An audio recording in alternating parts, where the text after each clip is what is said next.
Pertanian tembakau telah menjadi bagian integral dari kehidupan banyak petani di berbagai belahan dunia, termasuk Indonesia. Tanaman ini tidak hanya menjadi sumber mata pencarian utama, tetapi juga terkait erat dengan tradisi dan budaya masyarakat tertentu. Desa Jambewangi di Kecamatan Selopuro memiliki sejarah yang panjang sebagai penghasil tembakau berkualitas. Maka dari itu, pengembangan bibit tembakau unggul diharapkan dapat membangkitkan kembali kejayaan tembakau di daerah ini. Berbagai upaya dalam meningkatkan mutu kualitas terus digalakan, terlebih lagi terkait dengan monitoring perbenihan tembakau. Karena pembenihan tembakau juga menjadi faktor penting untuk menentukan kualitas hasil tembakau yang dapat mempertahankan cita rasa khasnya, sehingga pasar jualnya juga stabil dan ekonomi semakin meningkat. Kualitas tanaman tembakau yang berkualitas yakni memiliki banyak kategori. Tentunya bukan hal yang mudah, para petani harus memperhatikan beberapa faktor, serta dilakukan monitoring secara berkala untuk mengamati pertumbuhan dari tanaman tembakau.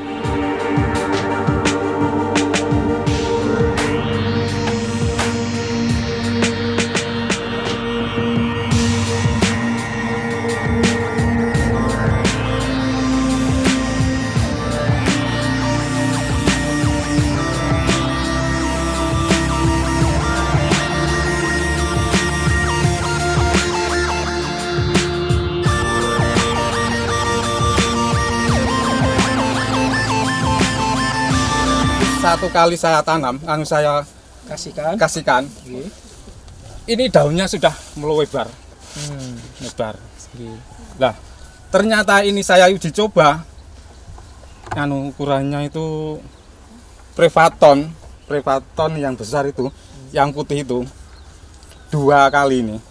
Nyatanya tidak besar. Jadi pupuk organik ini kurang bisa diserap. Karena bersamaan dengan tanam. Ya, itu. Itu pendapat saya. Seharusnya ini melebar. Saya pupuk 2 kali harus melebar.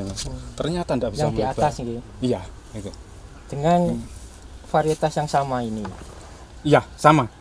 Sama. Dulu Kenongo, juga Mancung. Sama. Iya. Ini kan Mancung nih. Kurang melebar. Harusnya seberapa? Kalau di atasnya, yang atas ini harusnya lebarnya ada contoh misalnya segini. Iya. Ini uji coba saya ini. Jadi nanti kalau saya menanam lagi, saya harus menabur seperti yang dulu. Seperti sebelum tanam. Ya, sebelum tanam itu. Jadi akar tanaman sudah besar, pupuk organik sudah masuk di mana-mana. Ini kan cepat disedot, ke sana ada makanan, ke sini ada makanan gitu. Jadi ketika tanaman pupuk organik sudah siap. Jadi untuk membentuk tubuh atau batang dan daun, iya besar gitu. Tapi memang secara teori harusnya memang diberikan sebelum tanam. Sebelum tanam, jadi di lahan.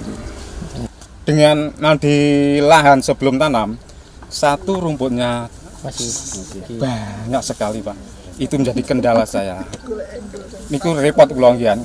Itu habis padi nggih, Pak nggih? Ya, padi. Habis padi masih ada bero itu rumput. Nanti gini loh, Pak. Kan cuaca sekarang kan tidak bisa diprediksi seperti dulu, Pak. Hujan terang terus gitu ya. Nah, ini kan rumputnya mesti Pak. Nggih, niku. Dan niku, Pak. Jadi ada keraguan-keraguan di situ.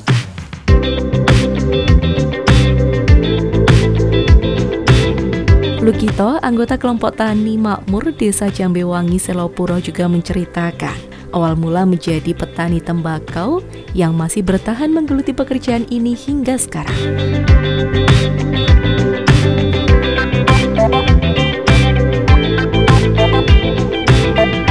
Saya sebagai petani tembakau lokal, jadi mulai tahun 1993 ini mulai saya belajar tembakau, tapi tembakau lokal. Terus saya belajar, terus mulai tahun 2010 saya banyak memperjuangkan dan kenalan dengan Dinas Perkebunan. Dulu Pak Patah, Pak Nur Hadi, Pak Imam, Pak Harsono, saya memperjuangkan tembakau lokal Selopuro, itu lulang, kenongo, ada 2 macam itu. Dan seterusnya sampai sekarang, ini saya disuruh membuat benih tembakau oleh Ibu Muji, Bu Muji Dwi. Ya, ada program ini untuk membuat benih tembakau lokal, ada 5 macam. 1 sedap, 2 kenongo, 3 kalituri, 4 mancung, dan 5 lulang.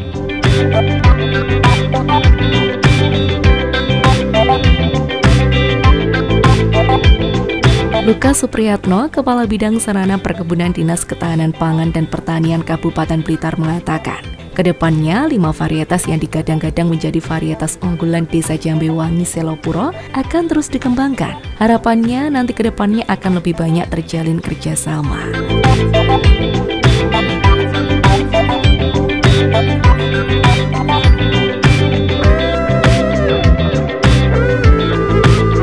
Varietas yang di sini ini ada kenongo, lulang, ada sedep, terus mancung, terus lainnya kalau apa-apa itu. Jadi 5 varietas ini yang memang kita kembangkan semua. Mungkin nanti kami juga tadi sudah ngobrol dengan Kepala BSIP, Pak Andi, ini juga sangat intens. Memang beberapa bulan kemarin nyampaikan ke kami, nanti kalau memang ini sudah istilahnya tembakonya sudah agak tinggi, saya akan ke Blitar Pak Lukas untuk istilahnya ingin mengetahui secara pribadi. Jadi terima kasih di tengah kesibukan beliau masih berkenan untuk hadir di tengah-tengah kami untuk bisa memberikan semangat lagi pada petani kami. Jadi itu. Terima kasih.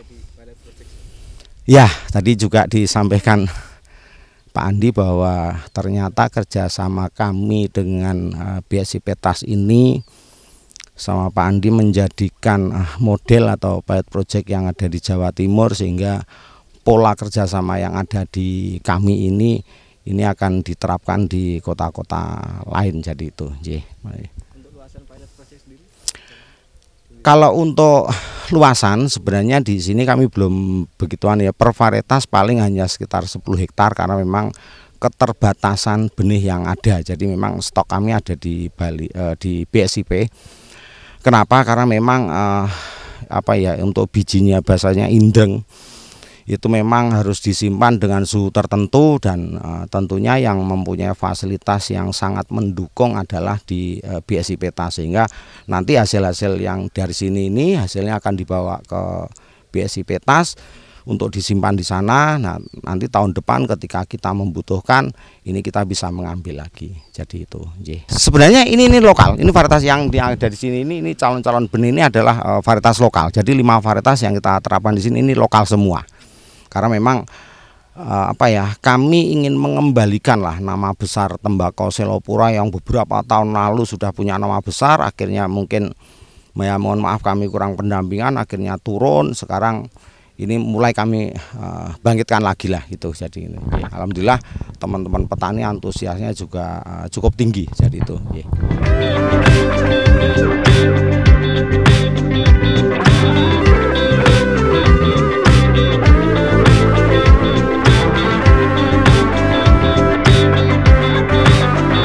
Program pembenihan ini merupakan tindak lanjut dari pelepasan 5 varietas tembakau lokal khas Blitar, di mana setelah pelepasan varietas, perbenihan menjadi sangat penting. Benih yang berstandar dan bersertifikat adalah kunci untuk memastikan kualitas tembakau yang dihasilkan. Benih yang ditanam di Desa Jambewangi seluas 1 hektar diharapkan dapat menghasilkan sekitar 100 kg benih. Benih ini adalah benih bersertifikat dan telah teruji, sehingga kualitasnya sesuai standar. 5 jenis tembakau lokal khas Blitar yang dikembangkan adalah kenongo, mancung, lulang, sedep, dan kalituri. Hal tersebut seperti yang disampaikan oleh Andi Wijanarko, Kepala Balai Pengujian Standar Instrumen Tanaman Pemanis dan Serat.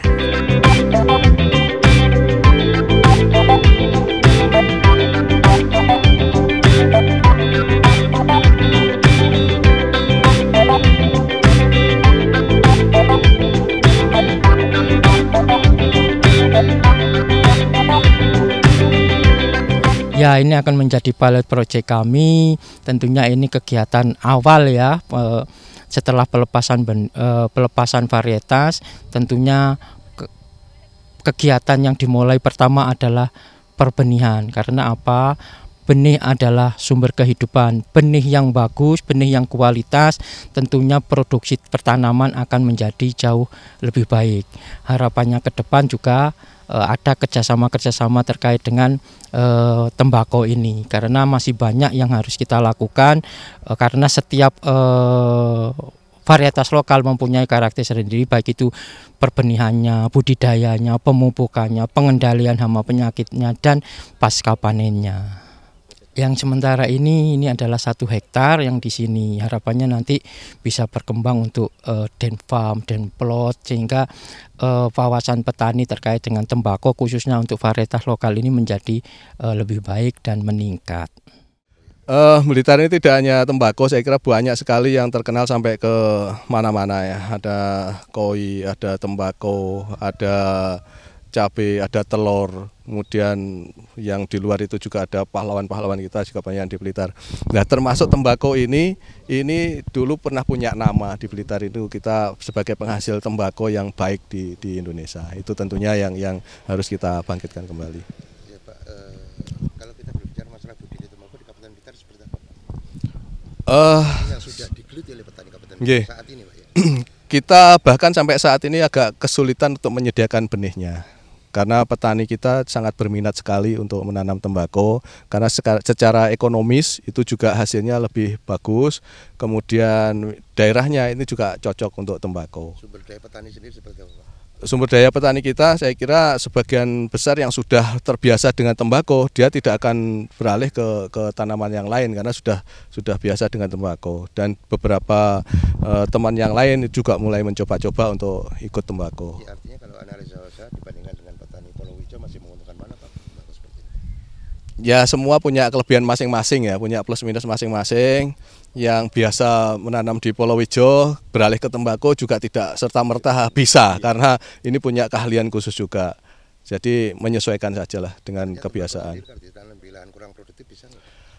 Ada jenis-jenis tertentu yang bisa ditanam di daerah yang marginal. Seperti kemarin kita di Kademangan itu kita menanam jenis tembakau perancak ya dari Madura, itu yang cocok untuk daerah di sana.